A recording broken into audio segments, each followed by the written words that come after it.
সম্মানিত viewers, department of ইংলিশের পক্ষ থেকে সবাইকে জানাই স্বাগতম। আজ আমরা আলোচনা করব টু ড্যাফোডিলস বাই রবার্ট হ্যারিক। আমরা আলোচনা করব ট্রান্সলেশন, সামারি অ্যান্ড অ্যানালিসিস। তো চলুন শুরু করা যাক। টু ড্যাফোডিলস কবিতায় কবি সুন্দর ড্যাফোডিল ফুলের ক্ষণস্থায়ী জীবনের জন্য দুঃখ প্রকাশ করেছেন। ড্যাফোডিল ফুলের স্থায়িত্বকাল সকালের সূর্যের মতোই ক্ষণস্থায়ী। তাই কবি ড্যাফোডিল ফুলকে অনুরোধ করেছেন সন্ধ্যা পর্যন্ত বেঁচে থাকতে, যাতে তারা একত্রে সন্ধ্যাকালীন প্রার্থনায় অংশগ্রহণ করতে পারেন।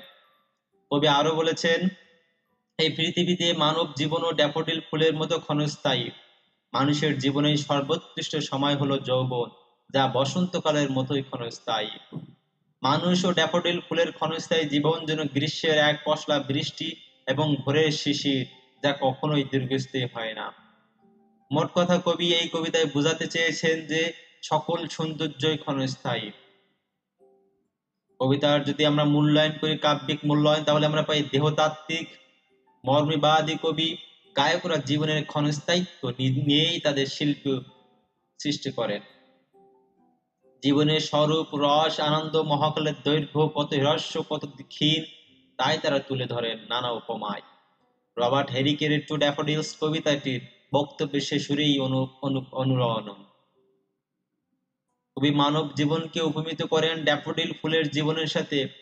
যেমন, we have short time to stay as we and we have as short a spring. অনিস্থায়ী গ্রীষ্মকালের সাথে অনেক উপমায় তিনি ব্যবহার করছেন, যেমন দ্য সামার্স রাইন এবং the pearls of morning dew. কবি মানব জীবনের ক্ষণস্থায়িত্বের প্রতি ইঙ্গিত করেন বারবার।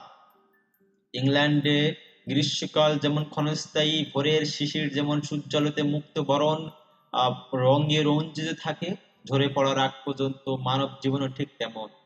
সব সৌন্দর্য মানব জীবনের মধ্যেই ক্ষণস্থায়ী হয়ে যায়।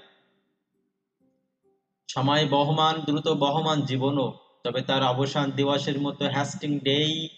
কবিতাটিতে ব্যবহৃত উপমা, প্রতীক, রূপবন্ধ, ইমেজ, ছন্দ সবই মূল বক্তব্যের উপযোগী ছিল। অসংলগ্ন ছন্দ কবিতাটির স্বল্প দৈর্ঘ্য জীবনের প্রতীক হিসেবে ব্যবহার হয়েছে। দুই স্তবকের কবিতাটি উভয় স্তবকে সমান সংখ্যক সিলেবল ব্যবহার করা হয়েছে। অনেক এক সিলেবল পদের শব্দে যেমন we, to, so, as, go, yet, but ব্যবহার করা হয়েছে। এসব ক্ষুদ্রতর জীবনের ক্ষুদ্রতার পুনরাবৃত্তি জীবনের ক্ষণস্থায়ীকে বারবার তুলে ধরে। এখন আমরা ট্রান্সলেশন, অনুবাদ দেখব।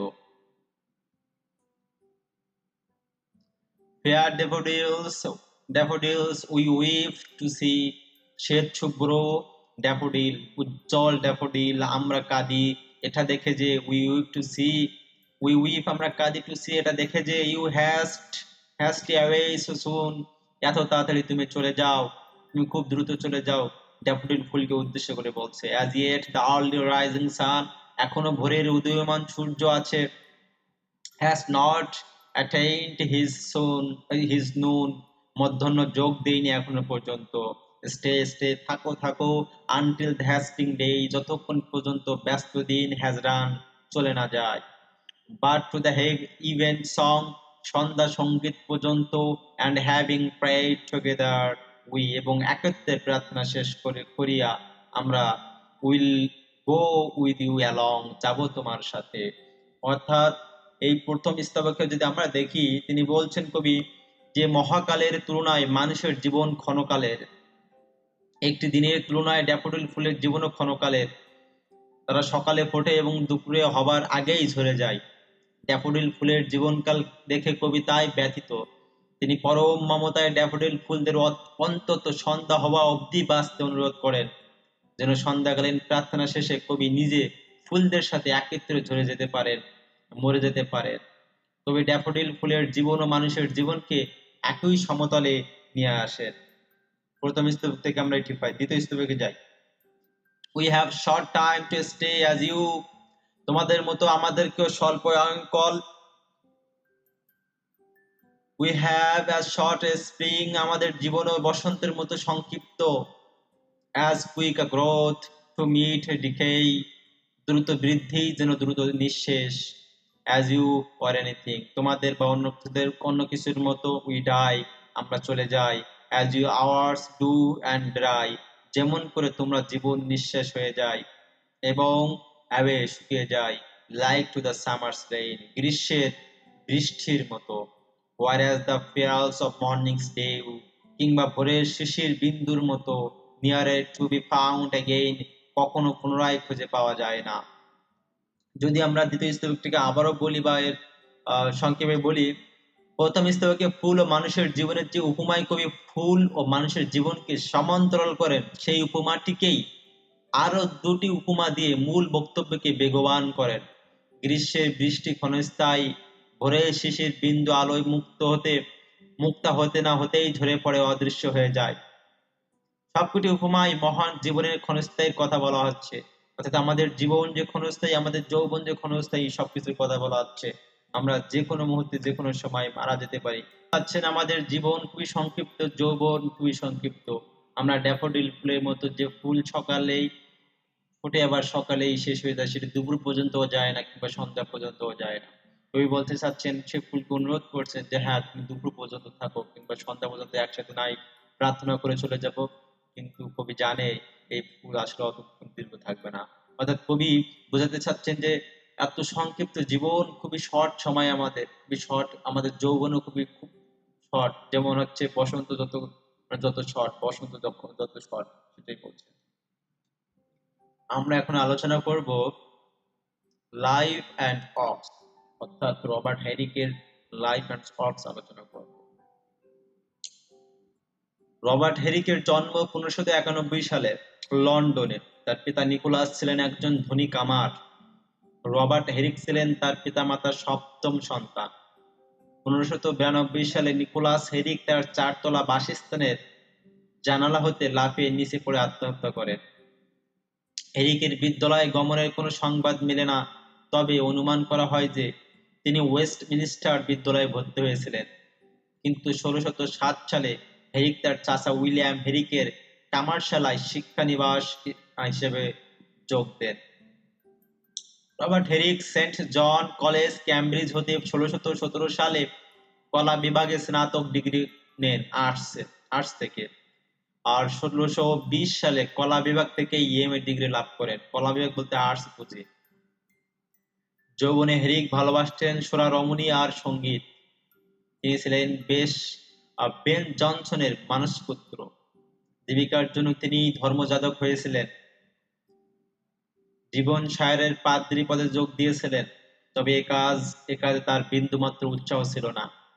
তবে এ কাজে জড়িত থাকতে থাকতে ক্রমে গ্রাম্য জীবনের সাথে মিশে দিলেন নিজেকে। এই জীবনে অভ্যস্ত হলেন। ক্রমে এখানে থাকতেই তার কবিতা রচনার সূচনা।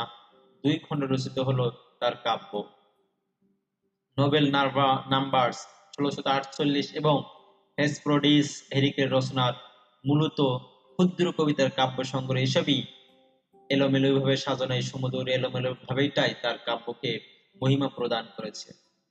হেরিকের কবি প্রতিভার স্ফূর্ত লাভ ঘটেছে মূলত গীতি কবিতার ক্ষেত্রে। তিনি ছিলেন ক্ষণিক সুখ সন্ধানী কবি। ক্ষণিক সুখের নেশায় দিশেহারা পরম তৃষ্ণের তরে আকুলতায় সব দিক অবলম্বন করেই কবিতার পসরা সাজিয়েছেন নানা রং ও রূপের বর্ণ বিবায়। যিনি ছিলেন চিরকুমার, বিবাহ করেননি। 1674 সালে ডিভেনে এই মহান কবি লোকান্তরিত হন।